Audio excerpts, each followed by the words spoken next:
got one of my favorite people, a dude that stand on business. Boomman. What's happening, big dog? Not much, still booming. Man, listen, bro. I'm a fan. I ain't even gonna front. I appreciate it. Maybe it's just because I'm more of a business-minded guy. I look at everything from a business perspective. Right. And I've been following you and watching you and seeing how you move and all of that. And I guess I'm less impressed, and maybe it's just because I'm a little bit older.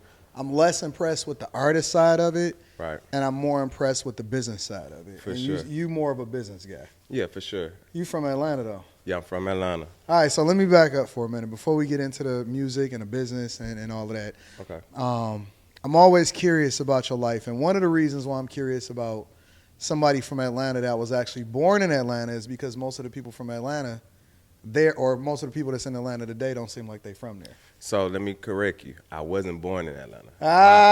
Okay. I was born in Riverside, California, but I'm 42 years old and I've been in Atlanta since I was 3. Well, but see, that's born So in I'm Atlanta. I'm from Atlanta. I'm definitely raised from Atlanta. I done went to every school in Atlanta. I consider you born in Atlanta. You know, honestly. Atlanta, they're gonna be like, well, I'm a Grady baby. You know what? Honestly, because but Hey, most of the Grady, people that's down there in Atlanta, and it seemed like now in Houston, Right. like in their adult years, they moved there for the opportunities that Right. those places afforded them. Right. And what was that like? Because you being 42, I'm 41. I was old enough to be familiar with what happened during the 90s and the Freaknik. For sure. Yep. But then at the same time, I seen the transition as far as the music side of it when the South really, really started hitting right. Right. One of my favorite albums of all time, I think, is a top 5 album, is a Jeezy album, the Thug Motivation 101. For sure. Yeah. It seemed like that got me through some of my darkest times personally. Wow. Right? Honestly, that's like a top 3 album of all time for me. Jeezy got people through a lot of strippers through their darkest time. And he connected here in Detroit, a lot sure. or whatever. Yeah. But what was it like, growing up in Atlanta in the 90s and then seeing the transition of, it going from New York music and even music over in L.A. to what happened down in the South? So I can't lie to you. In the 90s, for me, I was a little in and out of the 90s, right? Okay. When it came to the music because during my high school years, my mom met a guy. I moved to Newport News, Virginia. I went to Denby High School my freshman year. Mm-hmm. Then after that, we went to Enterprise, Alabama, and I went to Enterprise High School. And then after that, we moved back to Atlanta when I was on Campbellton Road when I graduated from Thero, the school I graduated from, where a lot of people know me from. Yeah. I went to Thero. I did high school. I did 11th grade twice. So during that time, the culture in the industry was hit and miss for me, right? Mm-hmm. So the reason why I say it was hit and miss because early on I met a guy who was like the most popular dude at my school, like considered one of the best dancers during that ticking era in Atlanta, in the city. And I kind of gravitated with him.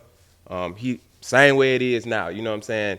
I feel like I'm one of them type of people who've always been known but not necessarily popular. Yeah. Right? So he was the most popular person at my school. Yeah. I was known at my school, but I wasn't considered popular where people really liked me because I feel like I've always been misunderstood. You know what I'm saying? So he brought me in, but he brought me towards the church.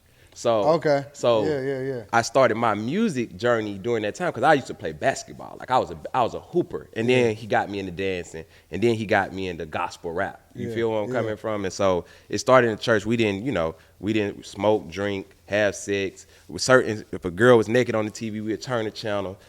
Things of that nature. So for a beginning part, it was like hit and miss because I was dancing to Jermaine Dupri, So Del Bass, All Stars, all that stuff like that. In middle school, I was still going through the crisscross era, so I was in part of it. But in the 90s, it was kind of hit and miss because I was, at the end of the 90s, I was going through my church phase. Yeah, of I was religion. going through the same Yeah, thing. and then in college, I was buck wild. What they would consider backsliding, and it was on and popping. It's Shout out to tripped my out Brown that you Knights. say that. Maybe we are a lot similar because the first thing that I was saying, look at she over there saying because I was raised in a church too, right? Like, Right. I mean, literally, but I was raised in like the Pentecostal. Yeah. You know what I'm saying? Like, you might be in service for the next 3 hours, Right. fasting. Yeah. We did all kind of stuff, man. Speaking in tongues and all that Yeah, stuff. speaking in tongues is the spirit of God give utterance, you know. Yeah. Saved, sanctified, filled with the Holy Ghost. Like that's the environment that I Yeah. was raised in. So when you saying that, that kind of Yeah. it makes sense. You know what I'm saying? But through that, that's where I got my musical base though, from doing the gospel rap, because we was actually I was in a group with Mario and my other partner Mike, and we actually, you know, was moving around, traveling in it, engulfing in the music. It was just on the spiritual end. And I think that's a lot of my foundation of why you see me having problems in the secular realm of the I music, got you. because my spirit is probably a little bit different than most people. But you gravitated to more of the business side. Like you Right. understand the business side, and when I hear you speak, it's almost like a breath of fresh air. Right. Because I almost feel misunderstood myself. Right. Because even from a content creation perspective, or you know, if I'm talking about real estate, then people get it, right? But when I Right. start talking about contracts or content creation, because even in the content creation game, I see a lot of people now starting to sell their channels, Right. and all that type of stuff, or they've got promoted and they blew up based off of other people putting money into them. And people don't understand that side. They Right. only looking at it from the artist side. How did you become more suited for looking at it from a business perspective versus everybody only looking at the talent? Well, because for one, I was on both sides. I used to be an artist, but then I got behind artists, and then I got burnt by artists, right? And so the reason why my whole purpose and motivation into doing the independent music and creating the label is because when I was trying to become an artist, I didn't have nobody to teach me. So I said, okay, cool, it's a lack. You feel me? So let me be the person on the other side that help artists, because it's hundreds of thousands of artists, but there are only a few people that offer the services to help artists get to the next level, Yeah, right? yeah. And so through that, I was investing a lot of money in artists, and then I kept constantly getting burnt and trying to figure out the hurdles. And as I got older in life, I understood that things don't happen to you, they happen for you, right? And so what happens is we get a lot of negative feedback, right? And I had to learn this really like within the last 2 years. Okay. That a lot of times when a lot of negative things are being said, we take offense to it. I know I have. Right, but what I've learned is, I've evolved.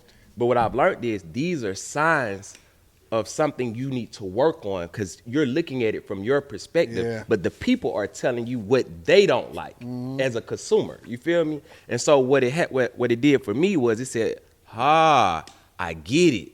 It's a lack of education. Yeah. So it's not about, no matter how much money I spend into an artist, they're not going to say thank you.